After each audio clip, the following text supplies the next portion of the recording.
Someone can smile at you and still be hiding discomfort.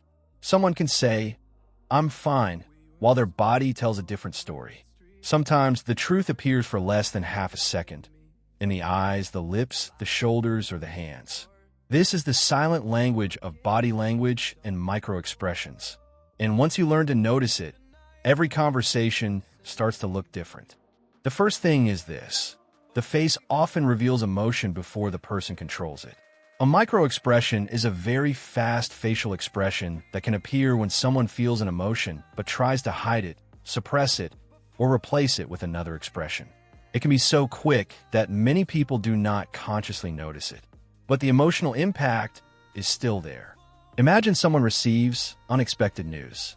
For a tiny moment, their eyebrows lift, their eyes widen, or their mouth tightens. Then almost instantly they smile and say, "That's great."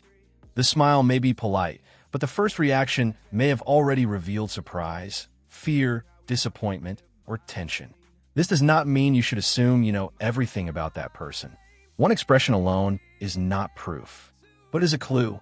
And when that clue appears together with tone of voice, posture, timing, and context, it becomes much more meaningful. One of the biggest mistakes people make when trying to read others is focusing only on the face they are showing now. But the real secret is often in the transition. How did the expression appear? How fast did it disappear? Did the smile reach the eyes? Did the person seem relaxed before the question, but tense right after it? A real smile usually creates softness around the eyes. A forced smile may only move the mouth. A polite smile can say, "I am being socially friendly," while the eyes may say, "I am uncomfortable."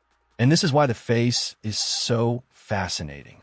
It is the place where social control and emotional reaction fight for space. The person may want to look calm, but the emotion may still escape for a second. So next time you talk to someone, do not stare at them like you are investigating a crime. Just observe naturally. Notice the small changes when the topic changes. Notice what happens before they answer, not only after.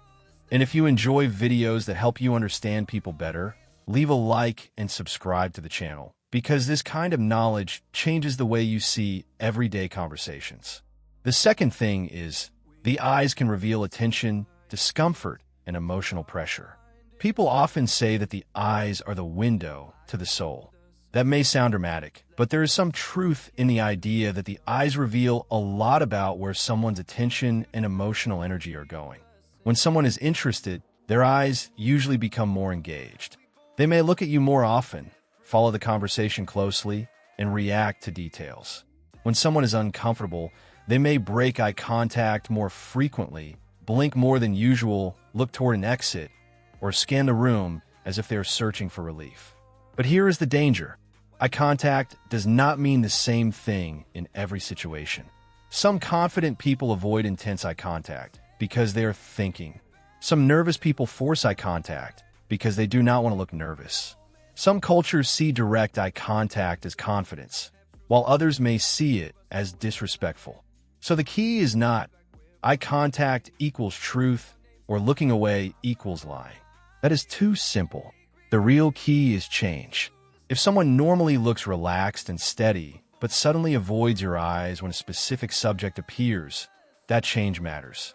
If someone normally looks away while thinking, but suddenly locks their eyes on you too intensely, that change also matters. The eyes can show when the mind is working hard. A person may look away when remembering details, imagining a situation, or organizing thoughts. But if the eyes become restless, the face tightens, and the answer becomes vague, the person may be feeling pressure. There's also something powerful about where people look when they're emotionally affected. Someone who feels shame may look down.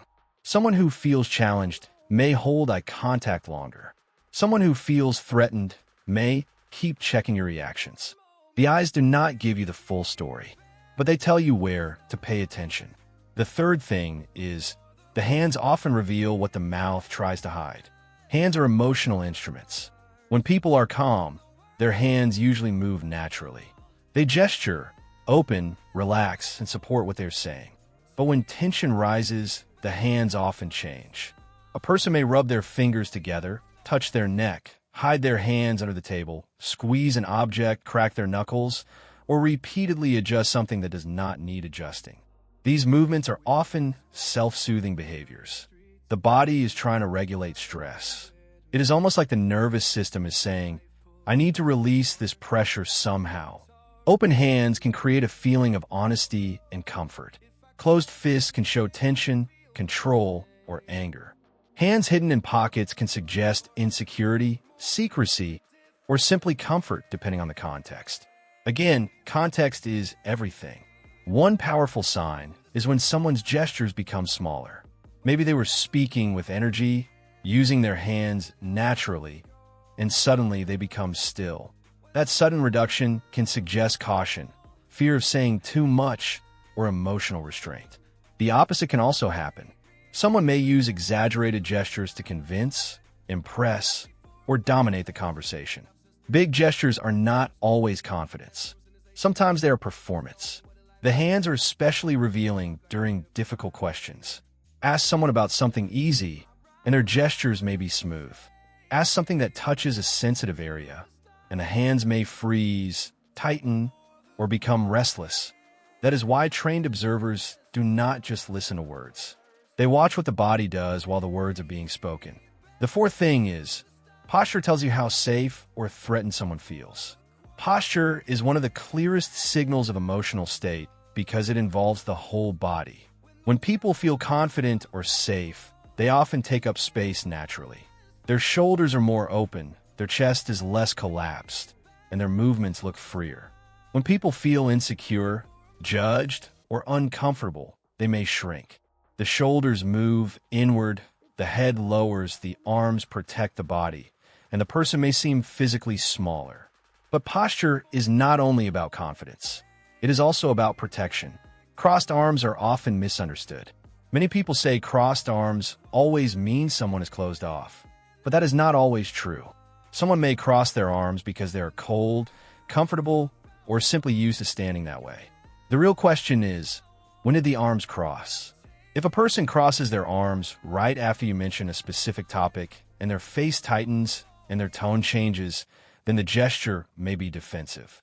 But if they were already standing like that casually, it may mean very little. Leaning forward can signal interest, curiosity, or emotional investment. Leaning back can signal evaluation, distance, discomfort, or calm confidence. Turning the body slightly away may suggest the person wants to leave the interaction, even if they are still being polite. Feet are also surprisingly honest. A person may keep their face toward you, but their feet may point toward the door, another person, or the direction they want to go. The body sometimes prepares to leave before the person says, I have to go. Posture reveals orientation. Are they moving toward the interaction, away from it, or protecting themselves inside it? The fifth thing is, the voice can betray emotion even when the words sound normal. Body language is not only visual. The voice is also part of the body. A person can choose their words carefully, but controlling tone, rhythm, breathing, and pauses is harder.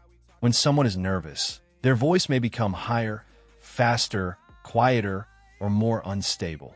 When someone is angry but trying to stay calm, the voice may become controlled, clipped, or unusually flat. Sometimes the most revealing moment is not what someone says, but the pause before they say it.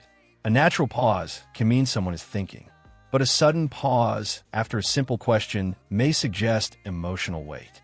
If the person repeats the question, laughs nervously, clears their throat, or gives a very polished answer, there may be something underneath.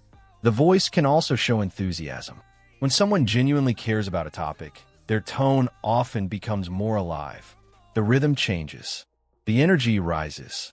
They may speak faster, smile through their voice, or add details naturally. When someone is pretending to care, the words may be correct, but the voice may feel empty. This is why people often feel something is off before they can explain it.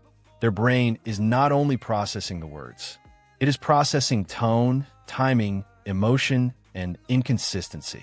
The sixth thing is emotional leaks appear when words and body language do not match. This is one of the most important ideas in reading people. Look for contradictions. Someone says, I'm happy for you, but their smile is tight and their eyes look tense. Someone says, I don't care, but their jaw clenches and their body becomes rigid. Someone says, I'm not angry, but their voice becomes sharp and their movements become aggressive. The body often leaks the emotion that the words are trying to deny. But be careful. A contradiction does not automatically mean the person is lying. It may mean they are conflicted. They may want to be happy, but feel jealous. They may want to forgive, but still feel hurt. They may want to look confident, but feel scared. Human beings are complicated. Sometimes the contradiction is not deception. Sometimes it is inner conflict. That is why the best readers of people are not paranoid. They are curious. They ask, what else could this mean? Instead of immediately deciding, I caught them. The most useful question is not, are they lying? The better question is, what emotion is trying to appear here? Because once you understand the emotion, the behavior becomes easier to understand. The seventh thing is, discomfort often shows up as self-touch. When people feel stressed, embarrassed, exposed, or uncertain, they often touch themselves in subtle ways.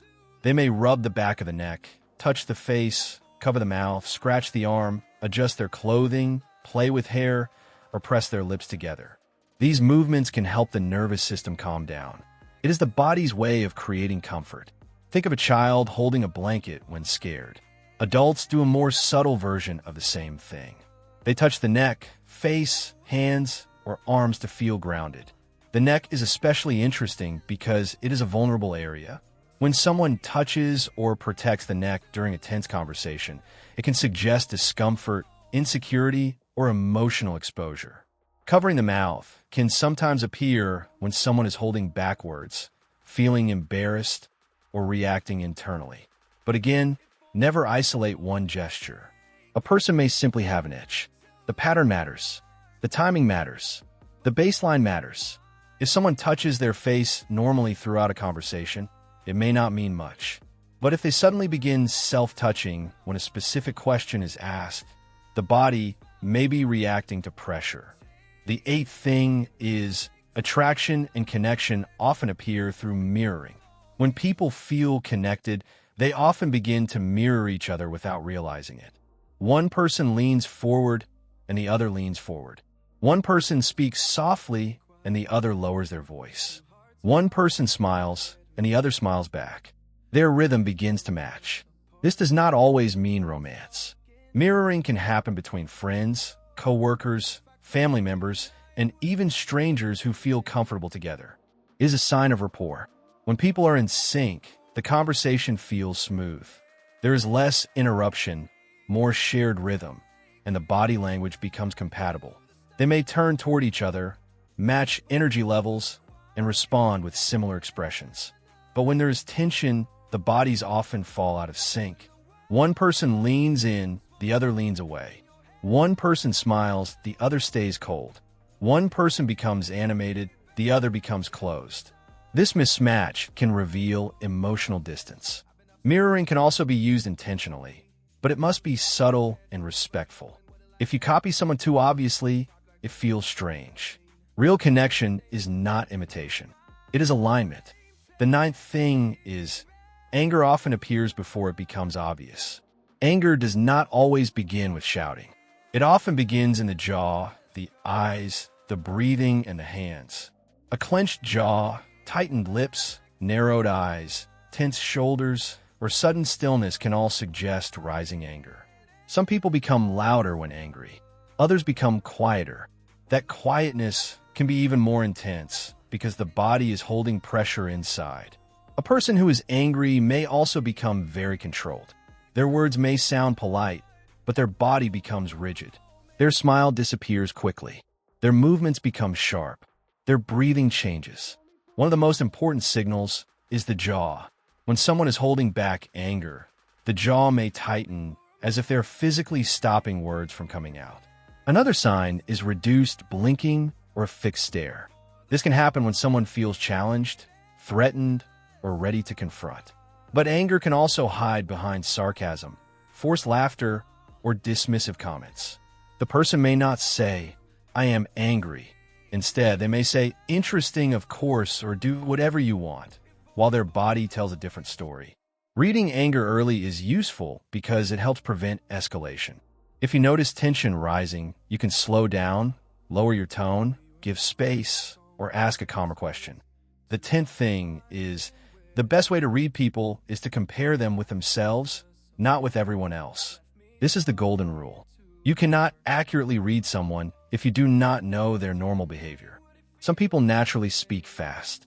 Some people avoid eye contact. Some people gesture a lot. Some people have a serious face even when they are relaxed. That normal pattern is called a baseline. Once you understand someone's baseline, changes become much more meaningful. If a quiet person becomes even quieter, that may matter. If a talkative person suddenly gives short answers, that may matter. If a relaxed person becomes stiff, that may matter. If a confident person starts over-explaining, that may matter. The mistake is thinking one gesture means the same thing for everyone. It is not. Reading people is not a list of magic signs. It is the art of noticing change. You're looking for clusters, several signals happening together. A tense smile, plus crossed arms, plus a sharp tone, plus avoidance of a topic is more meaningful than any one of those signs alone. You're also looking for timing. What happened right before the body changed? What word, person, question, or memory triggered the shift? And finally, you're looking for context. A person may be nervous because they are lying, but they may also be nervous because they are shy, tired, stressed, attracted, insecure, or afraid of being misunderstood. The body tells you that something is happening. It does not always tell you exactly what. And that is what makes this skill powerful. It does not turn you into a mind reader. It turns you into a better observer. You begin to listen with your eyes, hear the emotion beneath the words, and notice the silent signals that shape every conversation. Because people are always communicating, even when they are silent. Their face reacts, their hands move, their posture shifts, their eyes search, their voice changes, their body reveals small pieces of the truth before the mind has finished editing the sentence. And maybe the real art of reading people is not catching them in a lie. Maybe it is understanding them more deeply. It is noticing when someone says they are fine, but their body says they need kindness. It is noticing when someone looks confident, but their hands reveal fear. It is noticing when someone smiles, but their eyes are asking for distance. The more you observe, the more you realize that every person is carrying an invisible conversation inside them. And the body is often the first place where that conversation becomes visible. So the next time you talk to someone, pay attention to the small changes. The pause before the answer, the smile that appears too quickly, the hands that suddenly freeze, the shoulders that drop when a certain name is mentioned. Because sometimes the truth is not hidden. It is just quiet. And now I want to know, which body language sign do you notice most in other people? The eyes, the hands, the voice, or the facial expressions? Write your answer in the comments. And if this video helped you see people differently, leave a like, subscribe to the channel, and share this with someone who loves understanding human behavior.